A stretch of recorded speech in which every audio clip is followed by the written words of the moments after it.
Morgan ने 4 wicket चटकाए। Fin और ट्रिडवेल ने भी 2-2 विकेट अपने नाम किए। तो ये आखिरी मुकाबला था 5 एक दिवसीय मैचों की सीरीज का, और आखिरी मुकाबला भारत ने गंवा दिया है। 7 विकेट से जीत दर्ज की है इंग्लिश टीम ने। इयान बेल का शानदार शतक इसमें शामिल है। शमी अहमद की बात करें तो 9 ओवर उन्होंने फेंके, 46 रन दिए और 1 विकेट हासिल किया। वहीं ईशांत शर्मा ने 10 ओवर में 37 रन देकर 1 विकेट लिया। कोई भी गेंदबाज खास कमाल नहीं कर पाया। रविंद्र जडेजा ने 1 विकेट लिया। 7 ओवर और 2 गेंदें उन्होंने फेंकी, 26 रन दिए। आर अश्विन ने 10 ओवर फेंके, 50 रन लुटाए, लेकिन एक भी विकेट नहीं मिल पाया उन्हें। वहीं युवराज सिंह ने 2 ओवर किए, 15 रन दिए और विकेट इन्हें भी नहीं मिल पाया। भुवनेश्वर कुमार। वहीं हम इंग्लैंड की बात करें तो लेस्टर कुक ने 22 रन बनाए 40 गेंदों का सामना करते हुए। इयान बेल ने शानदार शतक जड़ा, 113 रन बनाकर नाबाद रहे। 13 चौके और 1 छक्का इसमें शामिल। केविन पीटरसन 6 रन बनाए उन्होंने और 12 गेंदों का सामना किया, 1 चौका इसमें शामिल है। इसके अलावा जो रूट ने 31 रन की पारी खेली 49 गेंदों का सामना कर। और मॉर्गन ने भी शानदार 40 रन बनाए, 40 गेंदों का सामना कर और नाबाद रहे मॉर्गन। तो ये थी इंग्लिश टीम की बल्लेबाजी। शानदार रही बल्लेबाजी और जिसमें सबसे बड़ा योगदान जो रहा वो इयान बेल का रहा। 113 रन इयान बेल ने बनाए, नाबाद रहे। 143 गेंदों का उन्होंने सामना किया, 13 चौके और 1 छक्का। और इयान बेल की शानदार पारी की बदौलत ही इंग्लिश टीम इस मैच को 7 विकेट से जीतने में कामयाब रही है। आखिरी ये मैच था धर्मशाला में, एक दिवसीय आखिरी मुकाबला था ये सीरीज का, जिसे इंग्लैंड ने जीत लिया है और टीम इंडिया को 7 विकेट से हार का सामना करना पड़ा।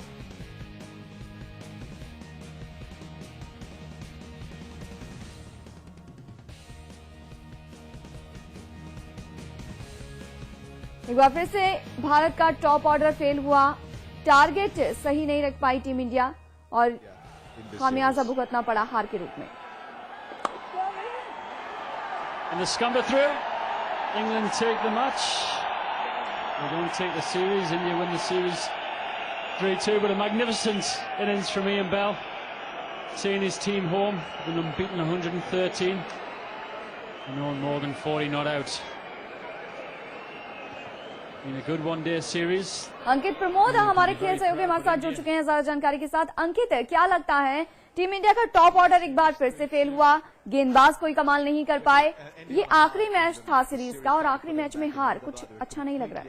देखिए, इस मैच में चाहे उन्हें हार का सामना करना पड़ा हो, लेकिन हार के बाद भी गलतियां टीम ने काफी की है। चाहे सीरीज जीत चुकी हो टीम इंडिया 3-2 से, लेकिन हार जो हुई है वो काफी गलतियों से हुई है, क्योंकि पहले मैच से हम देख रहे हैं कि गलतियां हो जा रही है। टॉप ऑर्डर में बल्लेबाजी अच्छी तरह नहीं कर पा रहा, मिडिल ऑर्डर प्रेशर में आता था, गेंदबाजी अच्छी नहीं हो रही थी, तो स्पिनिंग अटैक जो था वो फ्लॉप हो रहा था। तो कहीं ना कहीं सीरीज जीतने के बावजूद भी टीम इंडिया में अभी कई गलतियां बाकी है जिनको सुधार की बहुत जरूरत है, क्योंकि इसके बाद ऑस्ट्रेलिया सीरीज आएगी और टेस्ट मैच है, और टेस्ट मैच में अगर ऐसी चीजों को दोहराते रहेंगे और टेस्ट सीरीज भी हाथ से निकल जाएगी।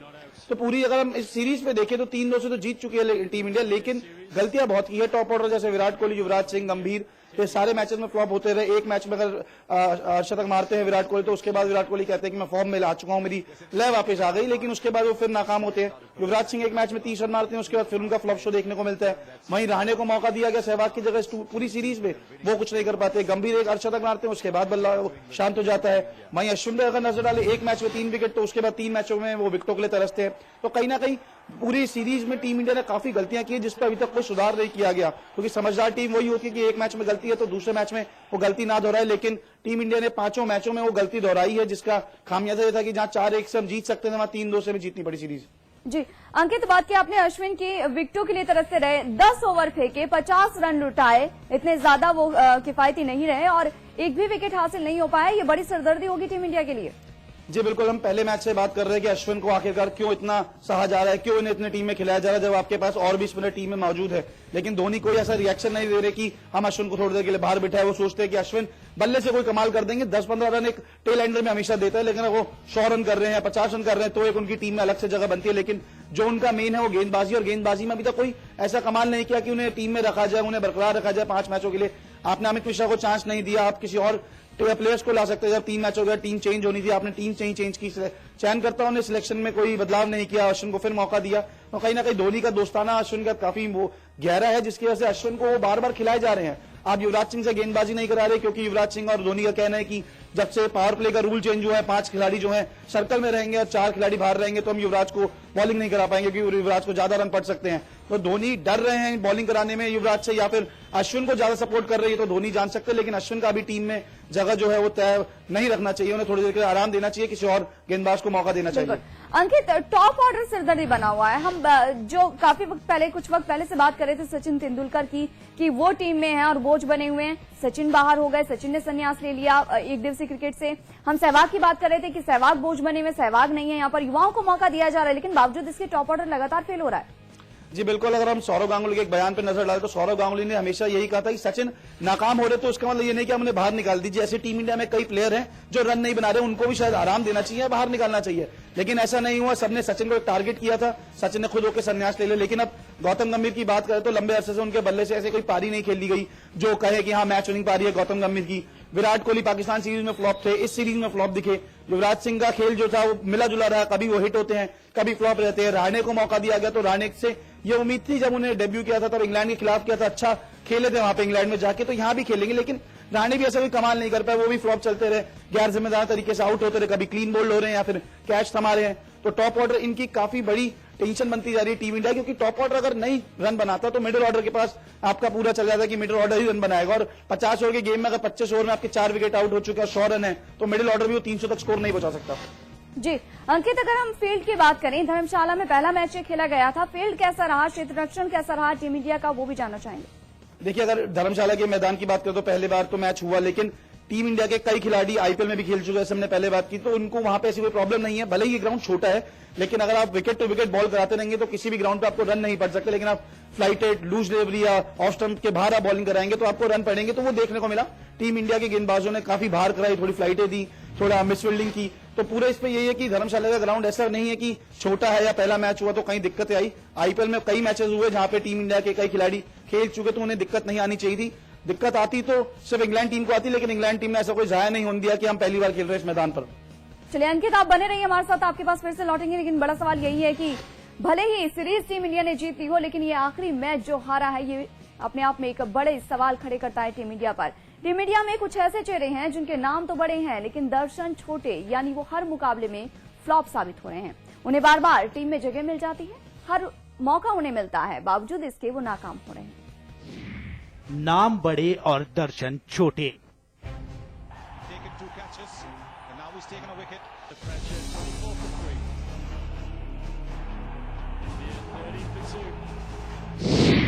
टीम इंडिया के सिक्के खोटे।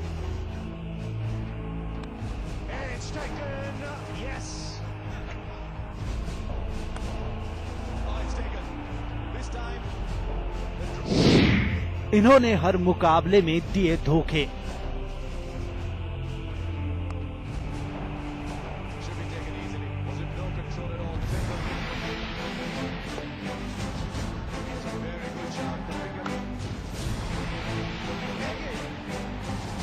ये टीम इंडिया का वर्तमान है और बदकिस्मती से भविष्य भी यही है। लेकिन टीम इंडिया को बार बार मझधार में छोड़ने वाले ये गुनहगार ऐसे हैं जिन्होंने बल्ले से नाकाम होकर टीम की मुश्किलें हर बार बढ़ाई हैं। टीम इंडिया के इन 3 गुनहगारों में सबसे पहला नाम है गौतम गंभीर का, जिन पर टीम को अच्छी शुरुआत दिलाने की जिम्मेदारी है। लेकिन गंभीर पूरी सीरीज में अच्छे टच में नहीं दिखे और खराब शॉट खेलकर हर बार अपना विकेट गंवाया। गंभीर ने सीरीज के 5 मैचों में 25.40 की औसत से महज 127 रन बनाए, जिसमें उनका सर्वाधिक स्कोर 52 रन रहा। गंभीर की नाकामी के चलते टीम इंडिया को जहां शुरुआती झटके लगे, वहीं मिडिल ऑर्डर में कोहली ने भी टीम की परेशानियों को और बढ़ाया। कोहली हर बार गैर जिम्मेदार शॉट खेलकर चलते बने और टीम को सहारा देने के बजाय बेसहारा कर दिया। सीरीज के 5 मैचों में कोहली का औसत भले ही ठीक ठाक रहा हो, लेकिन रांची वनडे के अलावा पूरी सीरीज में कोहली ने क्रिकेट फैंस को हर बार मायूस किया। पिछले साल बल्ले से हल्ला बोलने वाले कोहली पूरी सीरीज में 155 रन ही बना पाए, जिसमें उनका औसत 38.75 का रहा और सर्वाधिक स्कोर 77 रन। नाकाम गुनहगारों की लिस्ट में सबसे बड़ा नाम है युवराज सिंह का, जिन पर टीम को एक बड़े स्कोर की ओर ले जाने का दारोमदार होता रहा है। लेकिन T20 के धमाके के बाद मानो युवराज अपने बल्ले से हल्ला बोलना भूल गए। युवराज ने पहले वनडे में 61 रनों की जब पारी खेली तो लगा कि सीरीज में युवी का बल्ला फिर से धमाल मचाने जा रहा है, लेकिन बाकी के मैचों में युवराज हर बार बड़ा स्कोर बनाने में नाकाम रहे। युवराज ने सीरीज में खेले गए सभी मुकाबलों में 25.20 के मामूली औसत से महज 126 रन बनाए। क्रिकेट में नाम से नहीं बल्कि मैदान पर प्रदर्शन से जीत मिलती है। ऐसे में बेहतर होगा कि ये सितारे जल्द ही अपने प्रदर्शन में सुधार करें, वरना टीम के भविष्य के साथ ही उनका भी भविष्य अंधकारमय हो सकता है। चंदन चौरसिया, समाचार प्लस। अंकित प्रमोद हमारे खेल सहयोगी जुड़े हुए हमारे साथ। अंकित, सबसे पहले हम बात करेंगे युवराज सिंह की। युवराज सिंह जो टीम इंडिया के युवराज कहे जाते हैं, लेकिन पिछले लंबे वक्त से कोई बड़ी पारी नहीं खेल पा रहे हैं। हालांकि उम्मीद जरूर होती है उनसे दर्शकों को कि अगर टॉप ऑर्डर फेल हुआ है तो जो मिडिल ऑर्डर है उसका सबसे अच्छा बल्लेबाज माने जाते हैं युवराज सिंह। उम्मीद होती है कि वो मैदान पर आएंगे और टीम इंडिया को संभालेंगे, लेकिन ऐसा हो नहीं पा रहा है। जी बिल्कुल, युवराज सिंह से क्या हमें पूरी टीम इंडिया से उम्मीद रहती है कि वो मैदान पे आएंगे, रन मारेंगे, लेकिन युवराज सिंह की जो लिस्ट में सबसे ऊपर नाम है वो इसलिए है क्योंकि वो गेंदबाजी नहीं कर रहे। जो गेंदबाजी से उन्होंने वर्ल्ड कप जिताया था 2011 में, वो गेंदबाजी अब उनकी नहीं दिख रही। क्या ये फील्डिंग चेंज हो गई है इसलिए ये बॉलिंग नहीं करवा रहे? ऐसा कुछ नहीं है। पहले भी जब 15 ओवर का सर्कल हुआ करता था या पावर प्ले नहीं होता तभी भी गेंदबाज आते थे और गेंदबाजी कराते, लेकिन युवराज सिंह कहीं ना कहीं डर रहे हैं अपनी गेंदबाजी से। वो हमेशा कह रहे हैं कि मुझे ऐसी फील्डिंग में गेंदबाजी करना अच्छा नहीं लगता। तो क्या ऐसा खिलाड़ी का क्या मेंटल पॉइंट पहुंच रहा है कि या फिर किस तरह के वो मानसिक रूप से तैयार हो रहे हैं कि मैं अगर 5 फिल्टर अंदर रहेंगे तो मैं गेंदबाजी नहीं करूंगा। आप 2-2 ओवर करा रहे हैं, जहां पहले 8 ओवर कराते थे, 10 ओवर कराते थे। बल्ले में अब जब बैटिंग करने आते हैं तब एकदम कॉन्फिडेंट दिखते थे। अब आप स्पिनर के आगे हमेशा आप आउट हो रहे हैं। पाकिस्तान सीरीज में स्पिनर्स के आगे आप बोल्ड हो रहे हैं। इंग्लैंड सीरीज के 5 मैचों में आप वही गलती दोहरा रहे हैं। क्या डंकन फ्लेचर युवराज पे ध्यान नहीं दे रहे? क्या युवराज खुद अपनी बैटिंग टेक्निक पे ध्यान नहीं दे रहे या गेंदबाजी से डर रहे हैं?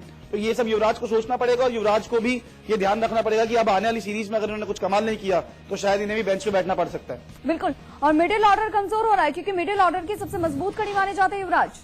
देखिए, वर्ल्ड कप में जब टीम इंडिया गई थी युवराज सिंह पे सबसे ज्यादा निगाहें थी, क्योंकि युवराज सिंह एक ऐसा प्लेयर है जो पिछले 12 साल से टीम इंडिया को मिडिल ऑर्डर में अच्छे स्कोर रन करके दे रहा है। लेकिन अब हाल ही में जब से कैंसर किया उन्होंने वापसी की है अपनी न्यूजीलैंड के साथ, फिर वर्ल्ड कप खेला, फिर पाकिस्तान सीरीज हुई, फिर वेस्ट इंडीज के साथ इतने ही मैचेस चलते गए हमारे, तो उसमें युवराज सिंह मिला जुला खेल रहा है। ऐसा कहीं नहीं दिखा कि युवराज सिंह या तो हर मैच में 50 रन मार रहे हैं, हर मैच में 30 रन मार रहे हैं। अगर बल्लेबाजी के अगर उस पर भी देखा है तो 35 से 40 रन की एवरेज बल्लेबाज, अच्छे बल्लेबाज की एवरेज को माना जाता है। लेकिन युवराज सिंह की अगर एवरेज देखिए दिन पर दिन गिरती जा रही है। वो किसी मैच में 23 रन मारते हैं तो किसी मैच में 22 रन मारते हैं, किसी मैच में 10 रन मारते हैं तो किसी में डक आउट हो जाते हैं। तो अगर ऐसा ही युवराज सिंह का रहा तो मैं आपको ऐसे ही कह रहा हूं कि शायद चयनकर्ता जो है उन्हें बेंच पे बिठा सकते हैं, एक आध मैच के लिए ड्रॉप भी कर सकते हैं। गौतम गंभीर की बात करें, टॉप ऑर्डर है, सलामी बल्लेबाज हैं, उतरते हैं मैदान पर टीम इंडिया की शुरुआत करने के लिए, लेकिन कोई भी कमाल नहीं कर पा रहे हैं। लगातार वो फ्लॉप हो रहे हैं, कोई गंभीर पारी उनकी नजर नहीं आ रही है। अगर हम वर्ल्ड कप 2011 फाइनल की बात करें तो वो एक पारी ऐसी थी गौतम गंभीर की, शायद हर हिंदुस्तानी उसे याद रखता हो। लेकिन जब टेस्ट सीरीज के लिए इंग्लैंड गई हिंदुस्तान तो कुछ नहीं कर पाए वो, फिर ऑस्ट्रेलिया गई तब वहां पे उन्होंने कुछ नहीं किया। जब इंग्लैंड इंडिया आई टेस्ट सीरीज में तब उन्होंने कुछ नहीं किया। वनडे सीरीज इतनी हुई उन्होंने कुछ नहीं किया। वर्ल्ड कप आए T20 तब गंभीर का बल्ला शांत रहा। तो अब ऐसे खिलाड़ी को टीम में रखने का क्या मतलब बनता है जब आपके बल्ले से रन नहीं निकल रहे? वैसे एक तरफ से आप सारी टीम मैनेजमेंट और चयनकर्ता कहते हैं कि सचिन तेंदुलकर को रिटायर लेना चाहिए था, तब उन्होंने ले लिया क्योंकि खराब फॉर्म थी। तो गौतम गंभीर को क्यों नहीं वो ड्रॉप कर रहे, क्यों नहीं 2 सीरीज के लिए बाहर बैठा रहे? उनकी जगह युवाओं को मौका दें। अगर वो अच्छे रन करते तो उनका कॉन्फिडेंस बढ़ेगा, टीम इंडिया को फ्यूचर मिलेगा। आप फ्यूचर पे ध्यान ही नहीं दे रहे। आप जो आपका प्रेजेंट और पास्ट है आप उस पर ही लेके चल रहे हैं कि हाँ हमारे पुराने खिलाड़ी अच्छे थे और प्रेजेंट हमें इनसे ही बनाना है। तो ऐसे नहीं चल सकती टीम। अगर आप जब तक खराब खिलाड़ियों को बाहर नहीं रखेंगे तब तक टीम का भला कभी नहीं हो सकता। बिल्कुल अंकित, बहुत बहुत शुक्रिया इस तमाम बातचीत के लिए, तमाम जानकारी के लिए। तो जाहिर सी बात है कि कुछ नहीं होगा, एक अच्छी पारी खेलने से निमित्ता लानी होगी और अच्छी पारियां खेलनी होंगी। फिलहाल रुकेंगे एक छोटे से ब्रेक के लिए, ब्रेक के बाद कुछ और।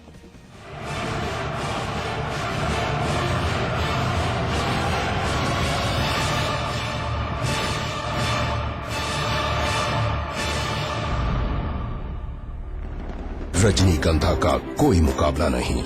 इसमें है बहुमूल्य प्राकृतिक रुख केवड़ा, पवित्र शीतल चंदन तेल, अव्वल दर्जे का गुणकारी कत्था, खास खुशबू वाली इलायची, उम्दा क्वालिटी वाली जायकेदार सुपारी। रजनीगंधा का